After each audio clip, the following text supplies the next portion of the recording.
Hi అండి, మీరు చూస్తున్నారు ప్రశాంత్ కిచెన్ అండ్ ప్లాంట్స్ అండి. ఈరోజు మనం 2 రకాల మరి న్యాచురల్ ఫ్లవర్స్ తోటి ఇంట్లో డెకరేషన్ చేసుకోవటం ఎలాగో చూద్దామండి మన వీడియోలోన.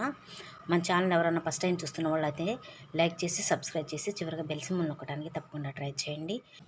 పసుపు కలర్ బంతి పువ్వులు, రోజ్ ఫ్లవర్స్ అన్నమాట. ఈ పెటల్స్ కట్ చేశాను.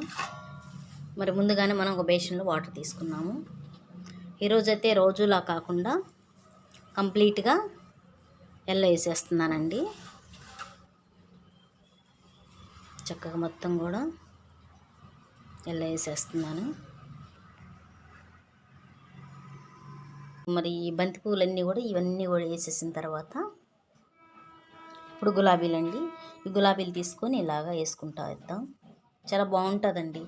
ఎందుకు నాకు ఓన్ ఐడియా వచ్చి ఈసారి ఇలాగా వేద్దామని చెప్పేసి ఇలా వేస్తున్నాను.